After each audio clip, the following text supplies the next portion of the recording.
एका तरुणाचा निर्गुण खून करून अज्ञात मारेकऱ्यांनी पुरावे नष्ट करण्यासाठी त्याचा मृतदेह ज्वलनशील पदार्थ ओतून जाळून टाकल्याची घटना लोहारा पोलीस ठाण्याच्या हद्दीतील चौसाळा शिवारातील किटाकपरा जंगलात जळालेल्या अवस्थेत आढळून आला। स्थानिक गुन्हे शाखा पथकातील सहाय्यक पोलीस निरीक्षक संतोष मनवर यांच्या पथकाने या प्रकरणाचा उलगडा करीत मृतक शिक्षकाची मुख्याध्यापिका पत्नीच मारेकरी निघाली। दरम्यान पोलिसांनी तिला ताब्यात घेऊन गुन्हा दाखल केला। शंतनू अरविंद देशमुख असे मृतक पती शिक्षकाचे नाव आहे, तर निधी शंतनू देशमुख असे मारेकरी मुख्याध्यापिका पत्नीचे नाव आहे। शंतनू आणि त्यांची पत्नी निधी हे सनराइज इंग्लिश मीडियम स्कूलमध्ये शिक्षक आहेत। शंतनू देशमुख यांची 13 मेला पत्नी निधी देशमुख हिने विष देऊन हत्या केली। त्यानंतर ट्युशन क्लासेसमध्ये येणाऱ्या अल्पवयीन विद्यार्थ्याची मदत घेऊन 14 मेच्या मध्यरात्री दरम्यान मृतदेह जाळून विल्हेवाट लावण्याकरिता चौसाळा जंगलामध्ये फेकून दिला आणि 4ही जण त्या ठिकाणावरून घरी परतले। दरम्यान 15 मेच्या दुपारी एका गुरख्याला मृतदेह दिसून आला। दरम्यान त्याने लगेचच पोलिसांना माहिती दिली। त्यावरून स्थानिक गुन्हे शाखा पथकाने तपास चक्र फिरवीत शंतनूची पत्नी निधी हिला चौकशीसाठी ताब्यात घेतले। त्यानंतर तिनेच अल्पवयीन विद्यार्थ्यांना सोबत घेऊन शंतनूची हत्या केल्याची कबुली दिली। त्यावरून लोहारा पोलिसांनी मारेकरी पत्नी आणि 3 अल्पवयीन मुलांना ताब्यात घेतले।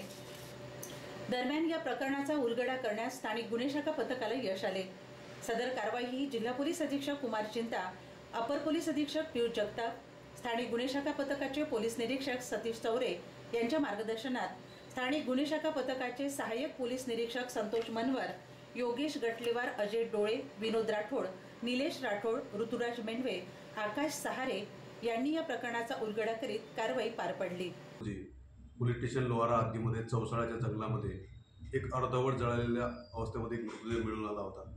आम्ही घटनास्थळावर जाऊन आमचे सर्व वरिष्ठ अधिकारी घटनास्थळावर गेलो आणि मृतदेहाची पाहणी आणि घटनास्थळाची पाहणी केल्यानंतर आम्ही तपासाची चक्रे फिरवली। आमचे जे गोपनीय सूत्रधार आहे किंवा गोपनीय माहितीदार यांच्याकडून माहिती संकलित करणं सुरू केलं। त्या अनुषंगाने आम्हाला अशी माहिती मिळाली की जे दारवा रोड जे बार आहे या ठिकाणी आम्हाला माहिती मिळाली की शंतनू देशमुख नावाचा जो इसम आहे दिनांक 13 तारखेपासून हा घरी नाही आहे आणि तो बारमध्ये जो रेग्युलर दारू प्यायला जात होता त्या ठिकाणी तो आलेला नाही आहे, अशी चर्चा आमच्यापर्यंत आली। आणि ज्या लोकांनी चर्चा केली आम्ही त्यांना विचारपूससाठी ताब्यात घेतलं।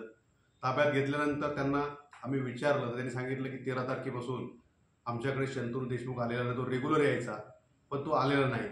त्यानंतर आम्ही त्यांची माहिती पटवली, फोटोग्राफ त्यांना दाखवले आम्ही मृतदेहाचे, त्यांनी फोटो बघितले आणि ज्या इसमाबद्दल त्यांनी माहिती दिली शंतनू देशमुख त्या दिवसचं त्यांचं शर्ट घातलेलं होतं त्यांनी आणि घटनास्थळावर आम्हाला त्या कलरचे काही कपडे मिळाले, त्याच्यामध्ये ते थोडेफार मिळणारे होते। आम्हाला तो धागा मिळाला तपासासाठी, त्या अनुषंगाने तो कुठे राहतो आम्ही त्या ठिकाणी जाऊन पूर्ण माहिती घेतली।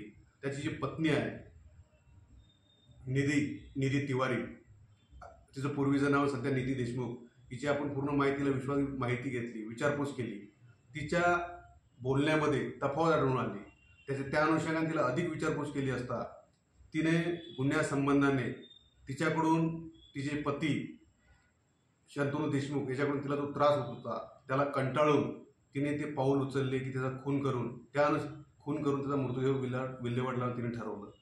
त्यासाठी तिने पॉयझन तयार केलं। त्या पॉयझन तिला 13 तारखेला पाजलं, त्याला दिलं। त्याच्यामध्ये त्यांचा मृत्यू झाल्यानंतर त्या मृतदेहाची विल्हेवाट लावण्यासाठी तिच्याच ते ट्युशनमधले जे मुलं होते विद्यार्थी त्याचा उपयोग तिने केला मृतदेहाची विल्हेवाट लावण्यासाठी। 3 विधी संघर्षाच्या बालकाचा तिने उपयोग केला। या तपासामध्ये आम्हाला स्थानिक इन्फॉर्मर तसेच काही गोष्टी तांत्रिक माहिती आम्ही ती घेतली। त्यानंतर आरोपी आणि तिच्या कॉन्टॅक्टमध्ये असणारे इतर इसम विधी संघर्ष बालक यांच्याकडून काही तांत्रिक पुरावे मिळाले, त्यांना अधिक विचारपूस केली, त्यांनी पूर्ण गुन्ह्याचा घटनाक्रम उलगडून दाखवला। अशा प्रकारे हा अत्यंत गुंतागुंतीचा जो गुन्हा होता हा उघडकीस आलेला आहे।